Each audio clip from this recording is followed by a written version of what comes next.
Hello and welcome to the post debate show.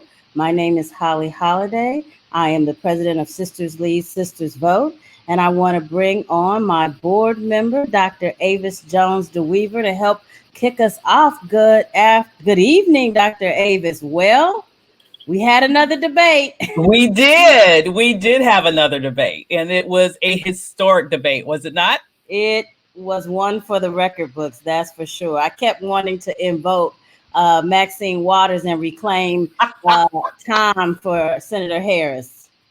Exactly. I mean, it was very plain that Pence had a campaign strategy, or at least a debate strategy, to habitually just run rampant over the rules, just like Trump did, we'll remember, in the last debate, but just in a kinder, gentler way. But he still was not. Same playbook. Exactly. I'm not going to waste any time talking to you because I can't wait for this conversation. So I'm going to let you introduce our moderator for our first panel, and let's get this conversation started. All right. So we are super excited here to have an unapologetically bold and Black woman conversation following this historic debate, in which this is the first that we have witnessed of having a Black woman on the ticket and in the arena as a vice presidential candidate in this debate season. And it is amazing that we have, for you, compiled an amazing panel of Black women to analyze exactly what you saw. I think it's very important to also acknowledge that we have media partners here that are all Black owned. So this is a place where you're not going to have anyone pulling punches. This is a place where you're not going to have anyone worried about, can they say this or might they say that? This is where we can be transparent and free to express our opinions about what we just witnessed and all the Black woman brilliance that we just saw displayed for the world to see. So with my pleasure, I am so excited to introduce to you the moderator for our very first panel, Dr. Christina Greer, and she will introduce the panelists and we will get this party started. Thank you so much, Dr. Avis. I am so happy and proud to be here with my esteemed panelists. I have Jataka Eddy, who's the founder and CEO of Full Circle Strategies. I've got Tiffany Lawson, who's the director for the Youth and College Division at the National Association for the Advancement of Colored People, and also Star Jones, attorney, author, and advocate. Welcome, ladies. How are you? I'm doing fantastic. That was a lot of fun. It's good to see you, sis. Great to see you too. Wait, do I have everyone? Can I get everyone together, or is it just one at a time? Oh, I have Angela. How are you? How are you, sis? You know, plans change, so we make things work. We make it work all the time, clearly, as we did this evening. And then I think we have one more. Okay, Jataka's not here yet. So, ladies, let's just get started. What are some of the highlights? Tiffany, I'll start with you. I think a lot of people. So let me frame my question. We're on highlights. Tonight was good. Go ahead. Right, because listen, as my grandmother would say, you know, Michael Pence knows how to lie like hot knife on a butter. He's very different from the president in that he interrupts, but it's not a belligerent style of interrupting, but he still interrupts. He lies, but it's not the belligerent style of lying. It's that smooth style of lying. He's got a long history as an executive when he was governor of Indiana. He's a radio personality. He knows how to control a narrative, and he understands that Donald Trump is watching him. So he was very clear and deliberate in maintaining the messaging and the lies that they've had for the last 4 years. So Tiffany, with all that being said, you know, the MVP of the night were the dual conversations that Kamala Harris was having, one with her voice, the other with her face. There were a few faces that all of us recognized. It's like, ooh, Pence, you in danger, honey. So what was your highlight this evening of seeing Senator Harris, soon to be Vice President Harris, dismantle some of the arguments of Vice President Pence? So let's start with what's most important. The moment that we're sitting in right now in the year 2020, watching a Black woman on the debate stage for the very first time speaks volumes about our legacy and our history.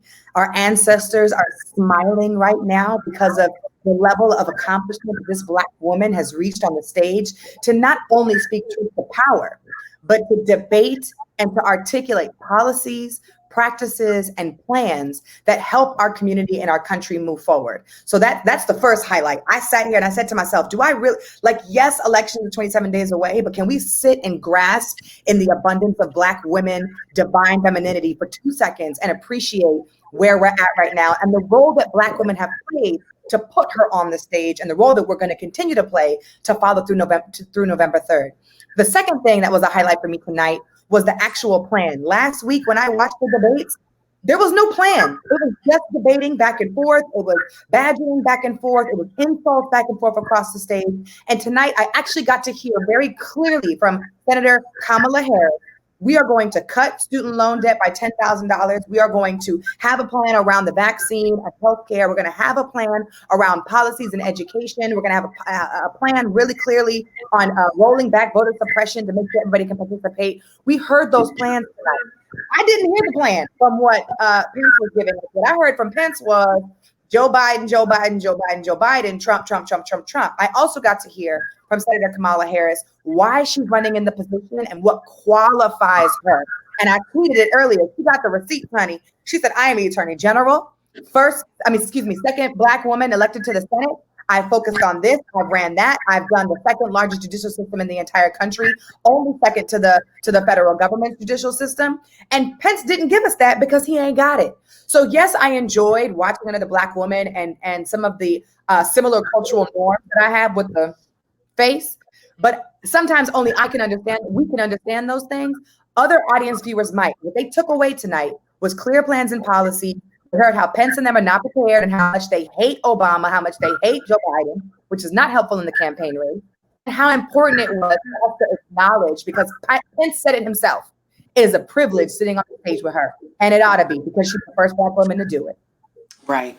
And thank you for that, Tiffany, because I think it needs to be a reminder where, sometimes Kamala Harris does it so well that people forget that, she stands on a legacy. I mean, Carol Moseley Braun is the only other Black woman who's ever been elected to the U.S. Senate. And as we know, there have been 0 Black women ever elected to being governor of any state in the United States. So Audra, as a strategist, how did you feel? What were some of the highlights for you this evening, knowing what we saw last week with the abysmal performance of the president, the moderator, and the chaos that so many people witnessed, where we couldn't really get a clear conversation about policy, where we couldn't really get a clear conversation about Joe Biden's reputation in the Senate and what he did and how he served Barack Obama for 8 years. So what are some of your thoughts tonight?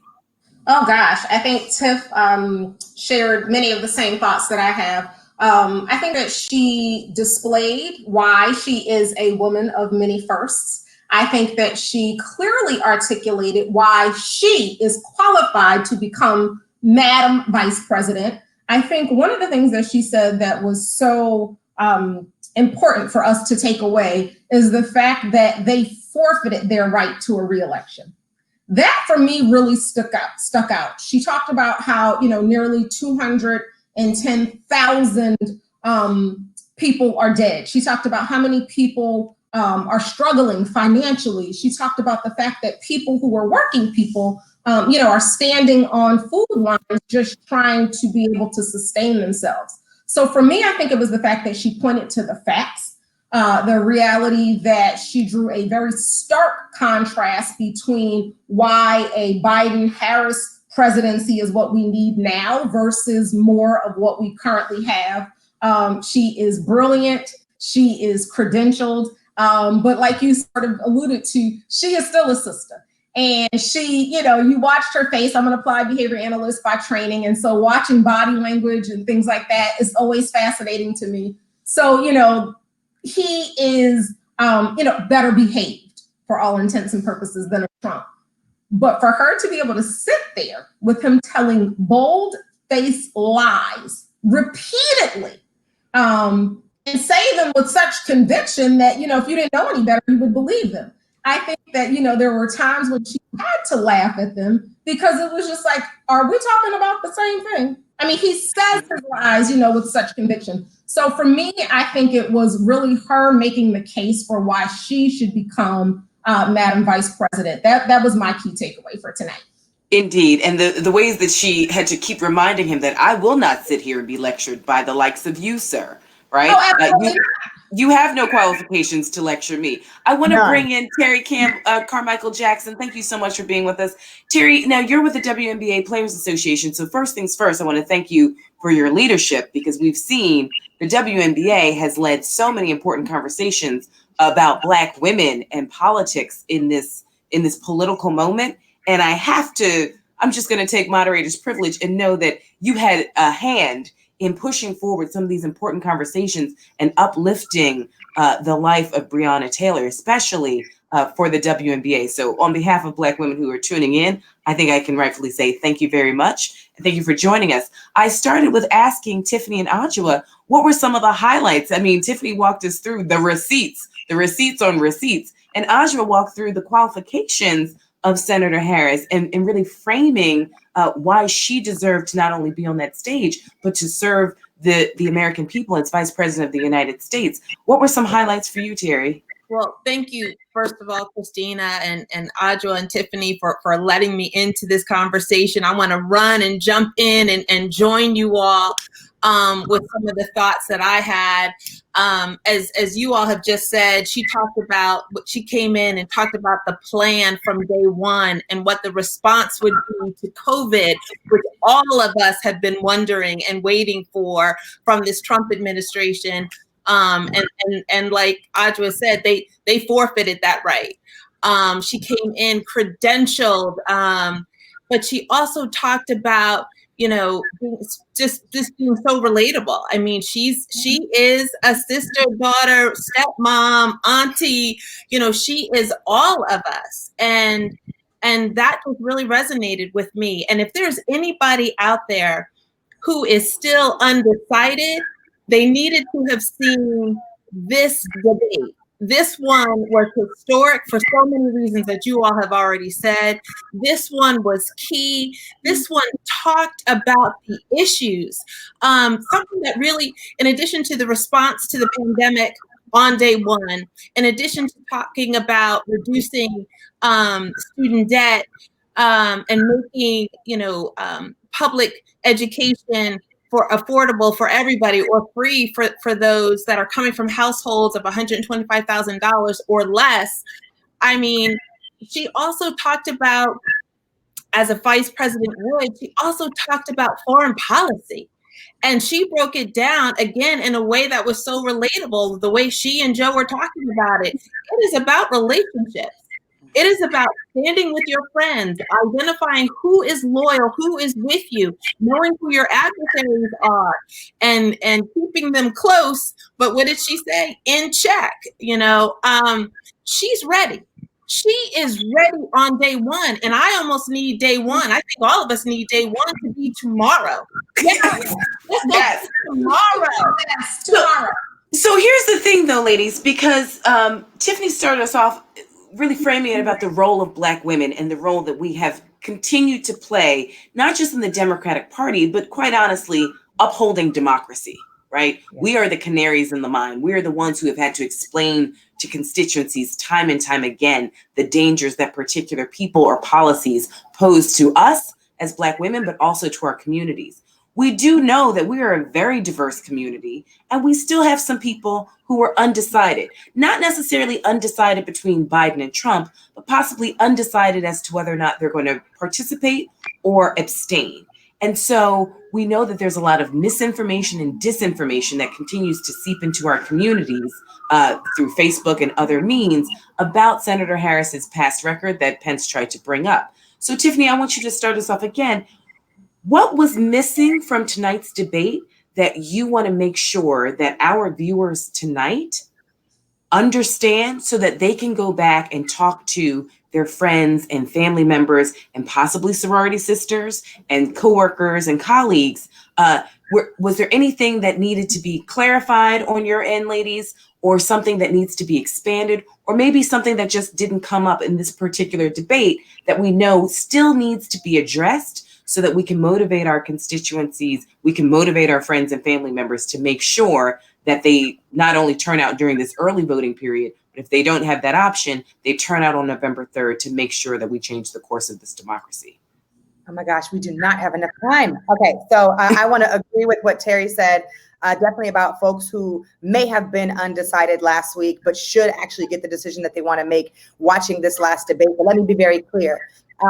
Nobody should ever be undecided about the agenda that they have for their communities. As a young Black woman, I'm 31 years old. I am very clear about what my community needs and what I'm looking for. And the question that I'm going to ask myself is, which ticket at this very moment, one, is closest to my agenda, and two, which ticket is movable to get my agenda, right? This is not about a particular candidate or party. And so when I'm talking to my young Black people in the NAACP as they are organizing 25,000 strong across the country, that is our frame of reference. Because if we just focus on what we saw last week, I know why people don't want to vote. Like, you know what I'm saying? Like, it's clear. So we have to make sure we connect people's personal experiences to the decisions at the ballot box. And what I want people to walk away with, to answer your question, is to make sure that we fact check on our own. We cannot sit and watch the media. We cannot sit and watch the debate and expect to receive all the answers for our agenda. So what I'm going to do is I want to write down the things that I care most deeply about. Healthcare. Senator Kamala Harris said it today. A woman should be able to choose what she's going to do with her own body, and not white men and not men, period.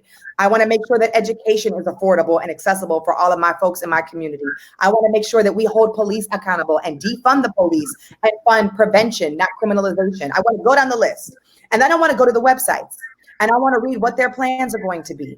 I did not hear from Pence at all today how they plan to make higher education more accessible and affordable for anybody. When I was in college, they increased student tuition 32%.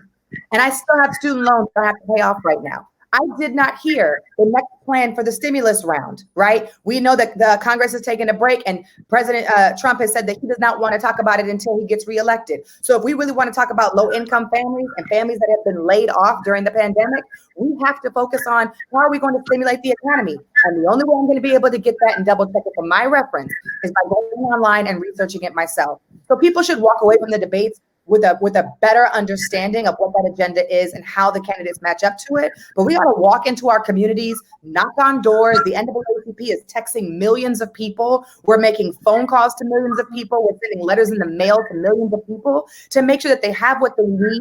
You can visit vote.org to check your status, to register to vote, to fill out the census.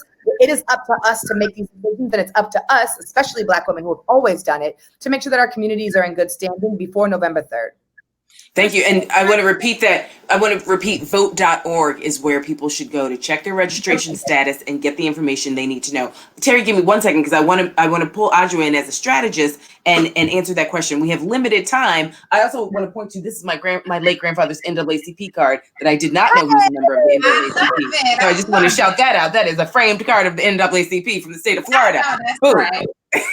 So Audra and Terry, though, what was there anything that was missing that needed to be expanded that we want to make sure people have the tools so that when folks are still undecided in one way or the other? Terry, you said you seemed like you had something you wanted to share.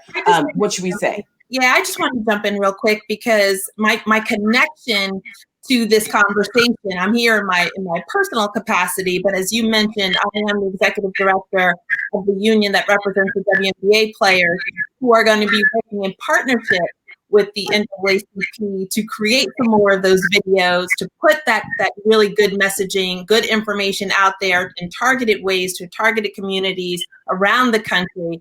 One thing that I think I wanted to hear more of, and she tried to get it in there, but the moderator was really sticking close to that time, was to hear more about the senator's background as a prosecutor. Because they're trying to come at her, from this, or come at the ticket from, they're about law and order. And, Biden and Harris were going to let the cities, kind of run loose and run rampant. But you know what? She's a prosecutor that understands law and order. She understands about police reform. And something else that Tiffany talked about is defunding the police. I really want us to educate the voters about what that means and what we're talking about, what the reforms are. When we were talking about the Say Her Name campaign during the season and talking about Breonna Taylor, we were talking about warrants.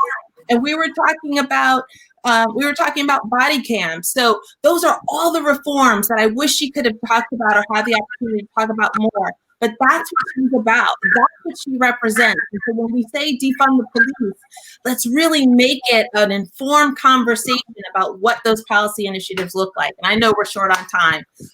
Ajua, so thank you, Terry. I really appreciate that. Ajua, what are some takeaways and possibly gaps that you want to fill in these last 3 minutes or so? So I think she did a brilliant job of weaving in so much. And I think my other two fellow esteemed panelists touched on many of those issues. I want to take it back to COVID. She said, whatever they are claiming to do hasn't worked. So they keep talking about these plans that they have and things that they're going to do, and you've had a chance to do them. And what you've done so far hasn't worked. So I think that she really made a very strong case for what a Biden and Harris administration would do in terms of moving us forward and getting us out of this pandemic. The pandemic has disproportionately impacted Black and brown folks. For me, that is critically important. For us to get back to any semblance of normalcy, we can't have, for example, a healthy economy if we have a sick workforce. So her really, pointing to the stark contrast between how they have mishandled, mismanaged, and completely disregarded in some cases, including knowing about the pandemic and how deadly it was prior to, acknowledging it. I think that was a really critical point. And so we desperately, desperately need an administration that is not anti-science and will actually allow the science to dictate how we move forward. Ladies, I wish we had more time. I want to thank you all so much for joining me and educating our viewers this evening. For those of you who don't have a voting plan, I beg of you, please come up with one for yourself, your family members, your friends, your colleagues. Go to vote.org if you're still confused about your voting status to make sure you're registered. Make sure if you have an early voting option to exercise that option. If you don't, November 3rd, that is Tuesday, November 3rd, is the day of the election. But voting is going on in states across the country right now. So thank you all so much. Stay safe. Please just stay healthy. And thank you all so much for the work that you do. I appreciate you. Dr. Avis, I'm going to turn it over to you. All right. Now, did I not promise a fire panel? That was a fire panel. Thank you so much, Dr. Greer. Amazing, amazing panel.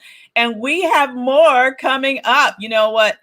We have brilliance on overload because in the second panel, we have your boy, Roland Martin, who you know is going to bring the funk. And so I'm excited to hear what Roland's panel's take will be on this historic evening and this debate. So with that said, I'm going to introduce the amazing Roland Martin, and he will introduce his panelists and get this party started. Hey, Roland.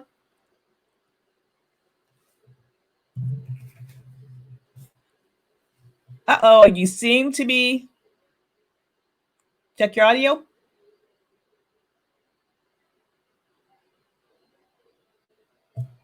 Let's see here. Well, I'm sure that they're going to get his audio fixed in just a second. While they are working on that, let's just carry on with the discussion for a second. So I have to say, this particular night was amazing. And as was mentioned in the previous panel. All right, Avis, there you go. We got it. Well, actually, what we did, so let's just do this here. I had this microphone here. So let me take this one off. For some reason, it's not picking up the microphone on my Black Magic, but that's why I got to back up. So I'm not going to ask what your Black Magic is, Roland. ATM Black Magic switcher. So that allows for us to be able to broadcast. Not quite sure why that is breaking up. A little picture there, but we all good. Okay. So let me just give me a second. No worries. That was my version of a corny back up lavalier microphone. So we got that.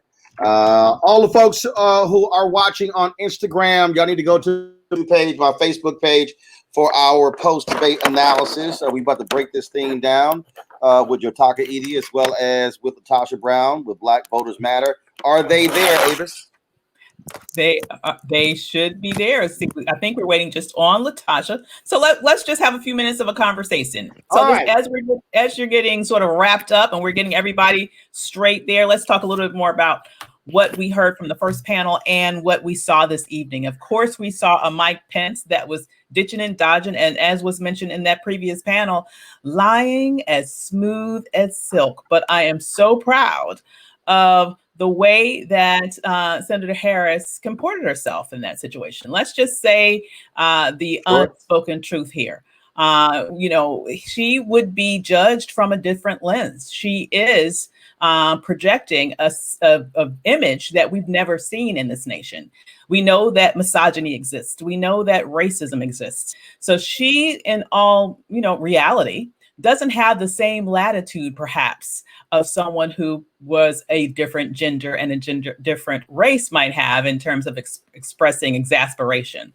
So she comported herself with dignity the entire time. She definitely made clear that she was speaking, which I love that. We saw that look. I'm sure that all of us have seen that look at some point in our lives. But she demanded respect, but she did so in a way in which I think that she would still be someone that the nation could see in the role of president. And I would just like to sort of add on in terms of that very last discussion that, in terms of her going through her litany of very, very huge qualifications, once again, I think it's something that it's unfortunate that she had to do that, but I do think she had to do it because a lot of people may not know about her background, number one, in as much detail as she was able to share tonight. But secondly, let's also just be very real. This would be historic to have a vice president that is a Black woman who is literally just one heartbeat away from the presidency. So as this nation makes a decision about casting their vote, they are doing so knowing that at any moment with a Biden-Harris ticket, we might in fact see a transfer of power to a Black woman. And so she had to take that moment, I believe, to go ahead and make known that, yes, she is more than qualified to step into that role at any given moment and shine. And with that, I think we are ready to transfer back to Roland so that we can get the second panel started, if I'm not mistaken. I'm hoping that everything is working over there with the audio. Yeah, no, I'm good. I'm good. Perfect. All right, so let's get the party started for the second panel. All right, so appreciate it. Thank you so very much. Again, we've got our folks who are ready to share with you, ready to have a conversation. Latasha Brown, she is the co-founder of Black Voters Matter.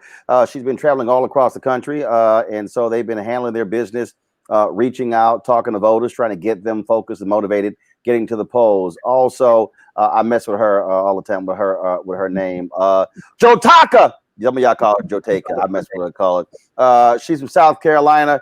She's a little upset because my Texas A&M Aggies are used to beating the hell out of her Gamecocks, so she's a little sore with me. So she'll get over it. They're going to lose again this year. She's the founder and CEO of Full Circle Strategies. All right, folks, let's get right into it. Before I give my perspective on tonight's debate, what do y'all think about what took place tonight, vice presidential debate in Salt Lake City, Utah, between Vice President Mike Pence and Senator Kamala Harris?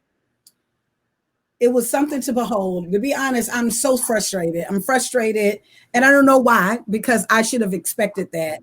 It is a shame that we can't have a real honest conversation around real issues.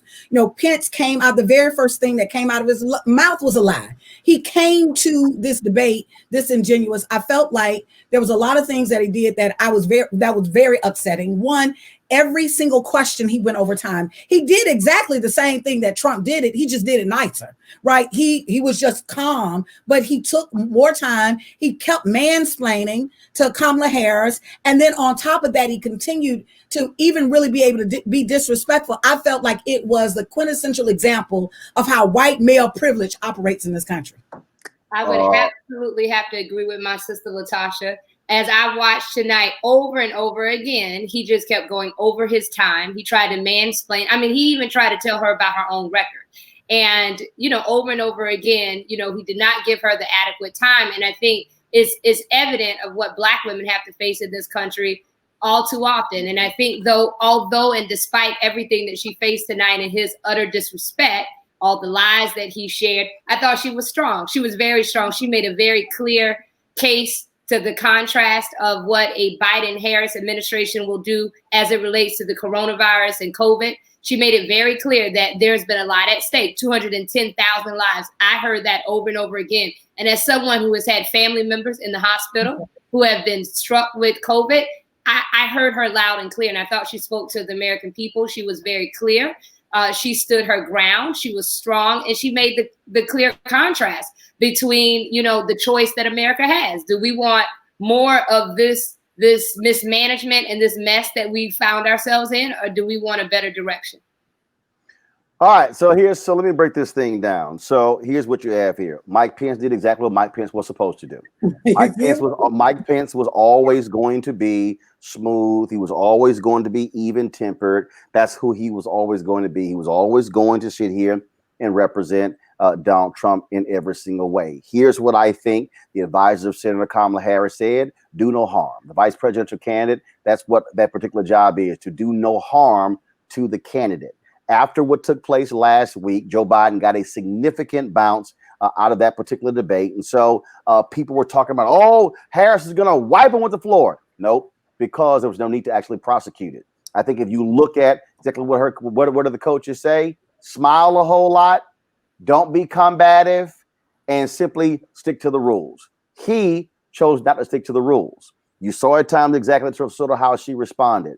Mike Pence, again, what was his job to do? His job was to press and be on the attack. Of course, he was going to sit here and make the lies. She had to make a decision. Do I fact check you, or do I also stay focused on my deal? I do believe, though, that there were several moments where she could have been a bit more forceful and actually adjudicated herself differently. So, for instance, when he talked about, if you look at the top of the debate, she kept coming back to, on January 28th, y'all said this. She said it 3 times. My deal was, I had it the first time. In terms of now, it's like narrow those answers down and begin to say, what is that we didn't have? You didn't have PPE. You're lying when it comes to saying that the stockpile was left empty. That's not true. President Barack Obama left 16,000 ventilators. And all of a sudden, like, boom, boom, boom. You ignore Fauci. You disregard him. You disregard the CDC. And so what we didn't hear was saying how they have totally forced the FDA to change their rules. That was one of those things where you were head of the coronavirus task force. Why is it that you had no control of that particular task force? Why did Jared Kushner come in and then cut these deals, spending billions of dollars for ventilators that don't even work? And so again, when you look at what the respective roles were, Pence needed to shore up what the weakness was last week. Their deal of Harris, hey, we had a great first debate. We don't need anybody messing that up. And yeah, Susan Page was absolutely weak. Okay, Susan, I did not think we could have a moderator worse than Chris Wallace, but Susan Page was worse than Chris Wallace. And I'm going to push back on that because I think that she had good questions. I'm going to push back on that. One, I actually think Susan had good questions. I think that I agree. I think she had much better questions than Chris Wallace. But I think that in this space, I think that there's a couple of things too, Roland, that I disagree with. Even in terms of Kamala saying that you repeat something, that's a strategy that even a strategy that even Trump uses. If we're talking about strategy, repetition is actually a strategy to make things stick with folks. If you give too much information, too many facts, too long, people won't remember that. Folks are going to remember that in January, this administration knew that this virus was here. I actually think that was effective. I think on Susan's part, while I do think that she could have been stronger, let me say something about white male patriarchy, right? White male privilege. He literally used that. He almost bullied her in a sense, right? Literally, I even hold the election commission accountable, because if you saw this last week, there should have been more control to be able to cut off, literally be able to cut off the mic. They had it over and over. They had it. Some level, she had it. They had it. Here's the deal. This is what happened. Pence kept talking. Thank you, Mr. Vice President. Thank you, Mr. Vice President. Thank you, Mr. Vice President. No, this is where you say, excuse me, Mr. Vice President, your time is up. I am now moving to Senator Kamala Harris. You agreed to the rules, and so therefore I'm going to enforce them. She kept going, thank you, Mr. Vice President. And then what she would then do is he would just keep talking, and then she would just go, okay, go ahead. No, that's where as the model.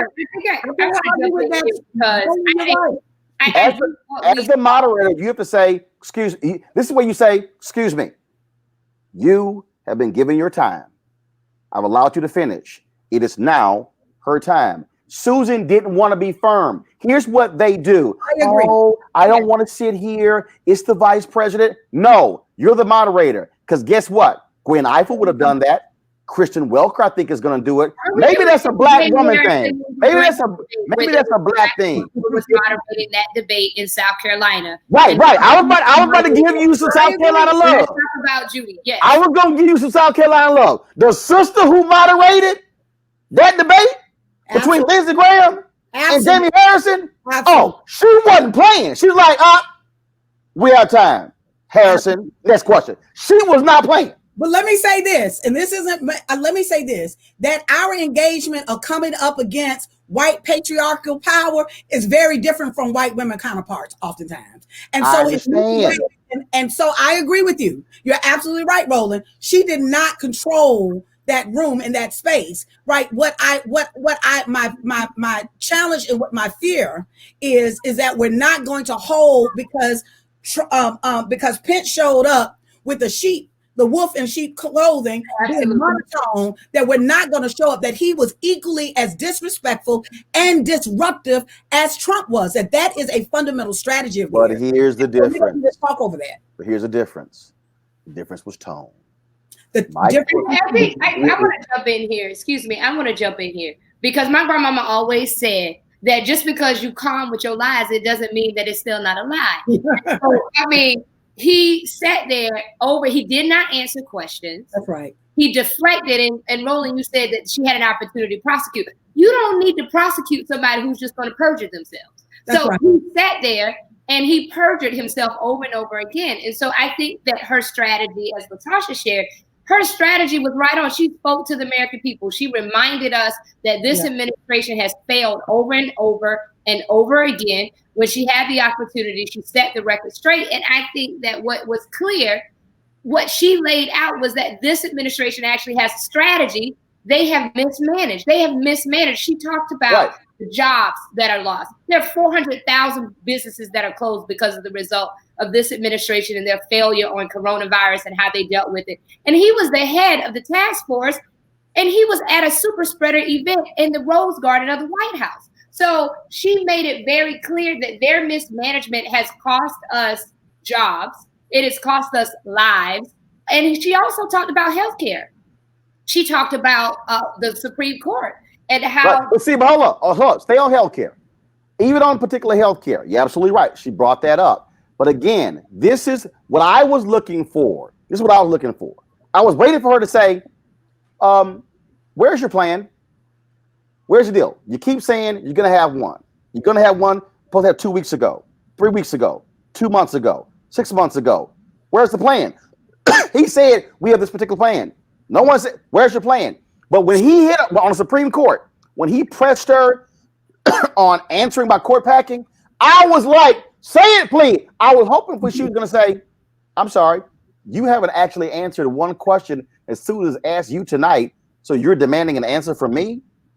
See, that's one of those from a debate standpoint. It's kind of like boom. It's one of those snappy comebacks that's not deep. What? I think that. Wait a minute, Roland. I actually think she played that. That was her mic drop moment. That she came and used his words against him when he talked about, "Are you in favor of packing the courts?" When it came back to her, what she said was, Abraham Lincoln. Since we're talking about packing the courts, let's talk about how all of these judges have been placed by the administration and not one being black. That was her mic drop moment. Right. I think that. But when he came back with, you still won't answer my question, I was sitting there saying, hit his ass with, and you haven't answered most of her questions tonight. Well, I think sometimes, Roland, you don't have to say what is obvious. And I think that what Senator Kamala Harris did tonight is I didn't think she had to overstate what was clearly obvious. Yes, there were points where, of course, he broke all the rules tonight, but she was very clear. I thought her answer when he talked about packing the court, this is an administration and a president who wants to put on hold coronavirus relief in order to push in the Supreme Court justice that they put forth, that just packed the court. And she talked about how they have systematically packed the court, these federal benches, these lifetime appointments, not one Black judge, and everything that she talked about was very clear and concise. I thought she answered the question well, and that she actually showed the conference. There was another moment where I tweeted this when he hit her on her record. He threw something out when he said, "You didn't lift a finger on the First Step Act." Now, look, I have been yelling this from the rafters, and I don't understand what Democrats are doing. The First Step Act was passed by the House Democrats, Congressman Hakeem Jeffries. The bill was strengthened in the Senate because of Cory Booker, because of Senator Kamala Harris, because of Dick Durbin and Republican Chuck Grassley. If you look at him, well, that's why he kept bringing up this about Black men, because the Republicans want to get anywhere. They think they can get 20% of Black men. That was a moment, and I had Congressman Jeffries on my show tonight, and I said, Congressman, I don't understand. Why are y'all not taking credit for the work you did on the First Step Act and letting them run with that? And then, of course, when he said, "Oh, Tim Scott's bill," and that's where it's kind of like, I'm sorry, I said bring it to the committee. But the thing, that's what I thought when he mentioned that, she could have said, "Excuse me, the reason the First Step Act is actually a stronger bill is because of Democrats. Because we said you only wanted to focus on prison reform, and we said it had to be more. We put this in the bill, So don't you dare take credit for the work of Democrats." Again, it's an Achilles heel for Biden and Harris. They're not taking advantage of the work Democrats did on the First Step Act, and they're letting them run scot-free. Thoughts? I think she did a good job of talking about what this administration would do on day one. No, I want you to answer my question on the Democrats and the First Step Act. See, you don't be trying to pinch me. No, I'm asking both of y'all. If Democrats, I'm asking both of y'all. You just disrespected me calling me a pinch. I'm asking both of y'all. If Democrats played a huge role in getting the First Step Act, why won't they take credit? I hear you. I think tonight, I don't know if I think that would have been appropriate. Let me tell you why. I think part of what winds up happening, let me tell you why. I think part of what winds up happening is people will raise what they think Pence was trying to raise, what agenda item they wanted to get out there. And literally sometimes I thought that was an attempt to actually pull her into that conversation, to literally be able to pull that issue up. The truth of the matter is the First Step Act ain't moving nowhere because the Department of Justice is actually working against it. And so that's a larger, more nuanced. No, that's not true. That is true. No, first of all, no. The federal prison population has declined by 17% as a result of that. Here's my point. That was a moment to say, you and your party obstructed President Barack Obama when it came to criminal justice reform. Democrats were willing to work with you, but y'all were not willing to work with Democrats. And so please, don't you try to sit here and claim in terms of what you've been able to do. And then that's what you could have said. And by the way, stop trying to take credit for what you did with HBCUs. You didn't equalize funding for HBCUs. And as an HBCU graduate, I can talk about that. But see, again, what they've done is, that was sort of that moment. Go ahead. I disagree. I don't think you ever let your opponent in a debate. You never let your opponent draw you in to a conversation really with what they're using on that platform. I disagree. Maybe in a different form, in a different context, if we wanted to talk about that, I think that's fine. But I think that to allow him to set what is going to be the agenda topic of what she's going to talk about, literally, then he's controlling the conversation. No. You check him. You don't spend 2 minutes on it. You're saying what the Democrats will do and what you use that space. But a weakness, but Latasha, they both have a weakness in criminal justice reform. This is true. You gotta own that. And so when you got a weakness, you gotta show up your weakness. Right, but she wasn't in the House, Roland. That's not her work. No. You're wrong. She was in the Senate. When it passed the House, it then went to the Senate. Cory Booker, Dick Durbin said, this is not a strong enough bill unless you put these things in it. We're not going to support it. And that's how it got strengthened. So again, she was in the Senate. She can take credit for the First Step Act. I'm just saying, to help her and Biden on the criminal justice reform weakness in their deal, you gotta take advantage of something that's sitting right there. That's all I'm saying. So take her. I mean, I'm going to say, I think that what she focused on was talking about what she and this administration, a Biden-Harris administration, is going to do on day one. And she outlined, I thought it was, I really want us to definitely talk about the fact and make sure we have time to talk about the fact that this debate did lift up the name of Breonna Taylor. I thought that was a powerful moment to hear a question about Breonna Taylor, whether or not there has been justice. I thought that her answer was very strong, that Breonna Taylor, what happened to Breonna Taylor was unjustifiable. And his answer was one where he just looked and said, well, I trust the grand jury, and really challenged her on this question of the grand jury. I thought that she was very strong to push back on that and to make it very clear what most Americans believe, that it was a grave injustice to Breonna Taylor, that she does not have justice. So I thought that she was strong there. And that was a clear example on when we talked about the justice issues where he failed. He failed. I think that he was very clear about his position. His position, right. He was point blank. He was asked, did he think that justice was served? His answer was yes. Yes, precisely. So nothing else. If we don't hear anything else, it doesn't even matter if I don't remember anything else that he said in that discussion. The fact that he believed that justice was served when a Black woman was laying in her bed and was shot and murdered, right, and no one was held accountable to that, then that in itself tells you about his values and how he values Black life. And that was also a moment. Again, I go back to, I hear what you say, Joe Taker, when you say, oh, something don't have to be said.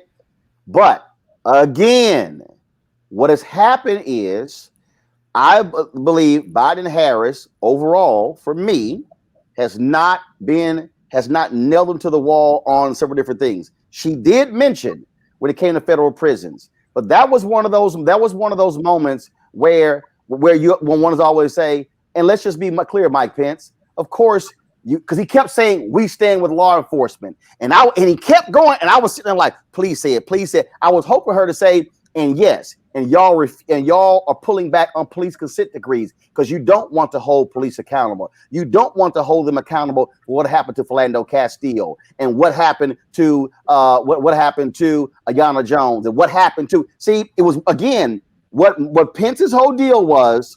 We're gonna stand with law and order. You're with those other people out there, as opposed to saying you should be standing with the people who are being impacted and the people and how taxpayers are out here spending billions of dollars on police settlements, and you say nothing and do nothing. And I really thought when it got to the whole deal about when he mentioned the Confederate monuments, I was hoping she was going to say, and who are the people who are fighting to keep those monuments up? You and Donald Trump. Who is fighting to keep the Confederate flag up? You and Donald Trump. You tell me whose side y'all are on. I was like, oh, hit him. We're about to recruit you to be on the ticket because he was like, this is what you need to say, right? No, I'm just channeling his inner Black woman tonight. Look, hey, y'all know, look, when we debate, we debate. And my deal is, it's like Muhammad Ali when he fought Sonny Liston. Natasha, remember that punch? The standards, Roland. No, Natasha, remember that Muhammad Ali punch when he went? I'm with you on one hand, though. Let me tell you where I think the this male power is coming in. You hold it at two different standards. Now, you started off saying that the first thing that they have to do is literally create have no harm, right? By the end of this conversation, no, hold on. No. Let me correct you. No. Let me correct you. Let me correct you. What I said was, this is how the Biden camp was thinking. I ain't say how Roland was thinking. Oh, okay, I got you. No, the Biden camp. No. Let me be real clear. You didn't sign up for that. No, I was real clear. I ain't signed up for that. I was like, whoop his ass. So the deal that the Biden camp, again, how they think, do this, do no harm, smile, all those different things, don't get combative. Because I know somebody said, let's not be the angry Black woman. To the American people. You know that's real. You know that's real, Roland. I know that's real. All I'm saying is, I just thought there were several moments when he said something, I was like hoping just like, Okay, back. Go back. See, I ain't saying you gotta go 45 seconds. Okay. Just drop. Come on back. Go ahead, Jateka. I know we don't have that much time left, but can we? I don't mean to be petty, but can we please talk about the fly though? I mean, Please talk about the fly. Look, flies are used to landing on shit. I was like, literally, I saw the fly. I was saying myself, I was in the commentary, and I was thinking to myself, I was like, God don't like ugly. God don't like ugly. Flies and lies. You know, flies like you. And flies love to sit on some mess. They love to sit on some mess. And so, what rhymes with it? What rhymes with flies? Lies. That's what you lies. Right.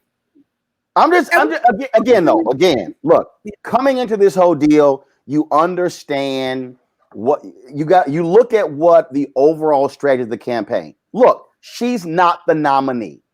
Her job is to support Joe. When they brought up the green, the Green New Deal, boom, she's stick and move. She's like, we ain't getting into that. That's what your particular job is. And so I think she did a great job tonight, I believe. And it was historic for Black women. As a Black woman from the South, to see a Black woman on that debate stage, she came out there strong. I believe that despite him just doing what often happens to Black women, railroading the conversation, rolling over the moderator, speaking over everyone, taking all the time, she was strong. It was powerful. I'm proud that my little Haley May and my little Paisley in South Carolina can watch television tomorrow because they whoa. Yes. Did your ass just say Haley May? I did. Don't you come for Haley May tonight now. That's right. Come on. Your ass just say, look, if y'all did not know that Jateka was from South Carolina, you damn sure know now when she said my little Haley May. That's right. Go ahead, Natasha. And my little Black girls everywhere will see this moment. They will see this. It will stand the test of time. They will see that a Black woman came out. She was strong. She was on the facts. And they will see that she made a very clear case to the American public of why not only she deserves to be on this ticket, but why she is strong and why she is the perfect governing partner with Vice President Joe Biden. Let's talk about.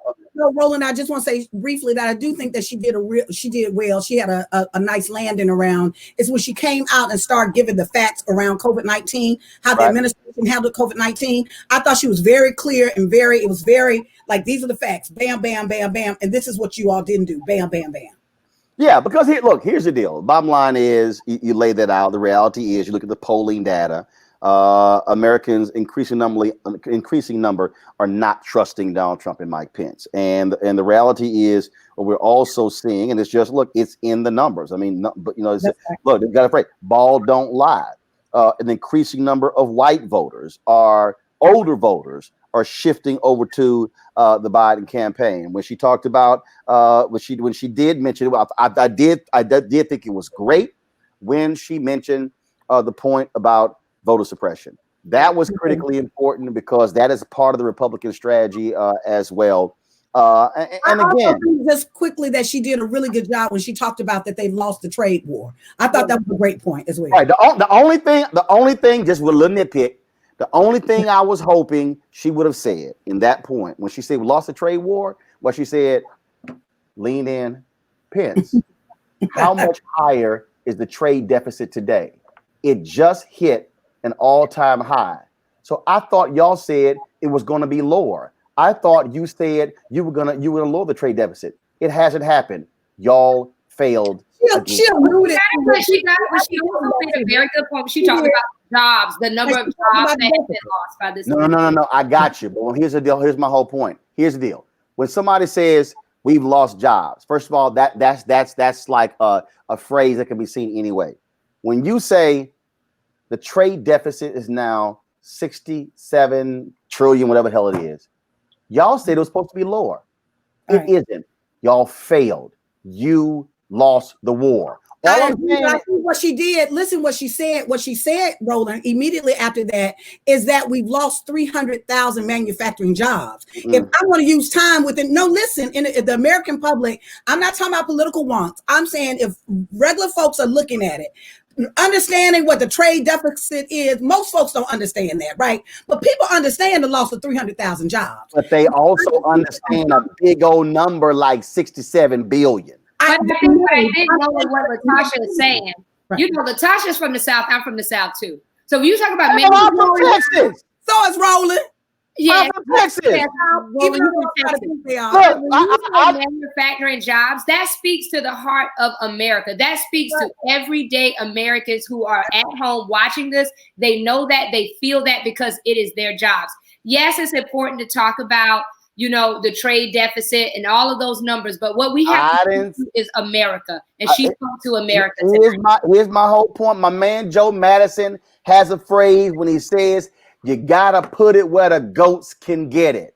And all I'm saying is, I'm not saying you go into a dissertation on the trade deficit. What you simply say is, the trade deficit now is at its highest it's been in 30 years, and y'all said that was not gonna be the case. Vice President Pence, you and Trump failed America. And I'm agreeing with you. I'm agreeing that that's a valid point. I'm just saying. Maybe a good point, but the truth of the matter is 300,000 jobs, that's going to perk up people's attention far greater than when you're saying the trade deficit. She had follow me here. You go back and listen to her answer. She had 2 minutes. I heard her answer. But here's my deal. Here's my deal. For instance, when she said farmers have lost their jobs. And again, this is why we analyze debates. I'm also about being rapid fire specific. Wisconsin dairy farmers have been filing bankruptcy. Iowa soybean farmers have been filing bankruptcy. Ohio farmers have been filing bankruptcy. Y'all have failed the people of Ohio, of Wisconsin, Michigan, Iowa. Guess what? All battleground states. That's all I'm saying. If versus saying 300,000 jobs, now I'm just saying be a little more specific. Boom. I mean, 300,000 is kind of specific. No, it's not. No, it's not. I'm telling you. If I'm debating you, and I hit your ass with dairy farmers in Wisconsin, soybean farmers in Iowa. See, now all of a sudden you like this. This is what I want to see. You may be right, Roland. You were trying to just win a debate. That's not what today was for. That's not even what to the American people tonight. That's was. Like literally, even I'm trying to win. I told you I wanted to knock his ass out. Well, and then there's that. I do believe I know we have to go, but I believe that tonight Kamala Harris won the debate. Hey, hold up. It's 11:35. We got 25 minutes. He was strong. Win with black women. Trust black women. All day, every day. Roland got his debate dust on tonight. He's ready. Oh, you know I'm ready to swing. I'm from the South. I'm from Texas. Look, I'm all about hitting your ass with rapid fire facts. But all you left with that's what I wanted. I wanted Mr. But also, Roland, hold up. I got one thing. Kamala and Joe, I need y'all to stop only talking about Roe v. Wade and the Affordable Care Act when it comes to Supreme Court. Damn it, y'all gotta mention voting rights. You gotta make that as the third major pillar of your argument against a conservative Supreme Court. I got a problem with that when they only say Affordable Care Act is on the agenda. Roe v. Wade is on. Damn it, voting rights is on. The Supreme Court has picked up the case out of Arizona where they could invalidate Section 2. They've already done Section 4. All I'm saying is I need them not to leave voting rights and civil rights out of their argument against the Supreme Court. That's my thought. Absolutely. You have no argument with me on that. Yes, voting rights is absolutely important. I think that this administration, I believe that this party is going to continue to talk about it, and they should talk about it more. Right. Absolutely. And we've got to really be able to lift up and say what this sister had a job to do, and she did it. That she came tonight, she did not create any harm for our candidate. She actually, I think she represented the platform well. She came with facts. She did not get, it's really interesting, even though I think that she was treated unfairly, you didn't see her be shuffled. You didn't see her literally be unsettled. She was very focused. She was very calm, and she stood her ground. And sometimes that's all a sister can do. Let me go ahead and say this here. And she came and she was great tonight. And again, it was a historic night. She was strong. I believe that if America did not know Senator Kamala Harris before tonight, I believe they have a better understanding of who she is. And I think that after tonight, there's no question about her leadership and her ability to lead on day one. Let me say this here again, and I just want to help some folk out. The point of this show is post-debate analysis, which means we talk about what should have been brought up, what could have been brought up, praise, stuff like that. This ain't about to sit here and just make it a Kamala Harris, everything was wonderful. It's called the post-debate analysis show. So stop sending me text messages. Wait a minute. Listen, don't frame what we're saying as we're saying that she came to have a job. We're clear about what a debate is, right? We're clear about what the framework of this debate was about. You know as well as we do. And so I bet.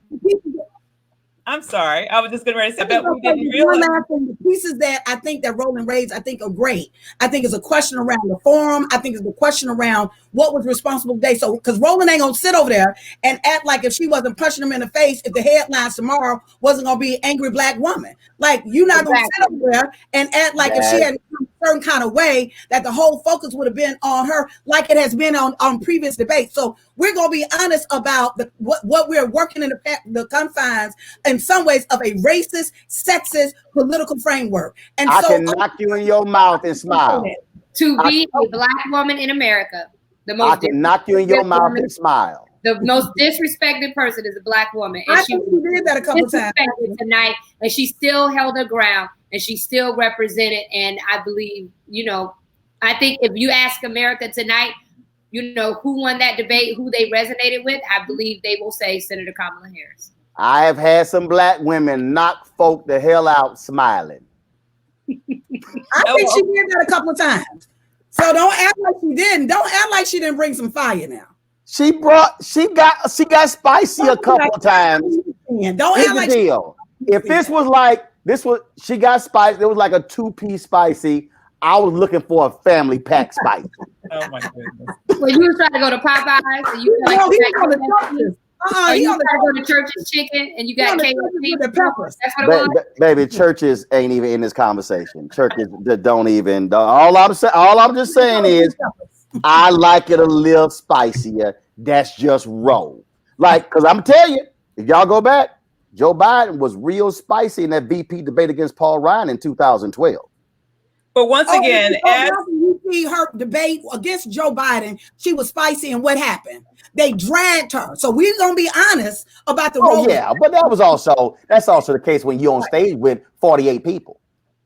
Yes, it's also on the case when you're on stage with white folks, right? Yeah, and white man that is using his male privilege. We saw it in action tonight, Roland, where she did not deference that he got. So let's be honest about what we were working with. And that's why I told you over again tonight, Roland. Thank you, Mr. Vice President. That's why I told you I wish Susan Page had checked him. I need Susan Page to sit here and stop saying, "Thank you, Mr. Vice President. Thank you, Mr. Vice President. Thank you, Mr. Vice President." I need her to say, "Excuse me, you are done. Time is up." I will put $100. I will put $100 on the table right now. Kristen Welker ain't gonna do that. Now, Kristen, don't make me lose no damn money. Well, you guys, I guess we got an extra treat tonight. We not only witnessed one debate, we witnessed 2 debates. Hey, look, we got to keep everybody awake, and it's great. We got more than 8,000 people watching right now, and I can tell y'all there are some other platforms that are much larger, and they got a couple hundred people. So we kept it spicy in our post-debate analysis. And so I appreciate it. Joteka, Latasha, First of all, we're gonna do. First of all, how much? Ava, they told me we had till midnight. Well, I was told at 11:30. So by my agenda, we're like about 12 minutes late. We're on, VP time. Oh, okay. Well, look, since I'm still moderating, let's do this here, Latasha. I'm gonna be real black like a lot of these preachers. I ain't gonna let your little singing ass sit here and just run your mouth all night. You gonna have to lead black people with some sort of inspirational song. It ain't gonna be no A and B selection. So go ahead. In the words of Pastor, let the Lord use you. Let the Lord use it. You know what? If we don't need to hear anything else, this song is what we need to hear. Ain't gonna let nobody turn me around, turn me around, turn me around. Ain't gonna let nobody turn me around. I'm gonna keep on walking, keep on talking, marching up to freedom's land. This is the moment, if ever, in the history of this country, where we don't need to let anything or anybody turn us around. We are literally up against fascism. We are up against racism. When you tell your boys to stand by and stand back and you talking to the Proud Boys, you got to go. So I'm just hoping that people that are listening to this, that we listen, we analyze the debate, but if you don't do anything else, you need to get yourself to the polls, as Roland will say, get your butt to the polls. But I say take 10 to win. Come on, y'all. Make a vote plan. Make sure that you know that I cannot stress. Again, I say this all the time. Look at your neighbor. If you're in the house with somebody, look at somebody and say power. Power. Because this is about power. This fight, voter suppression, is about suppressing our power. So if you don't have a vote plan, make a vote plan.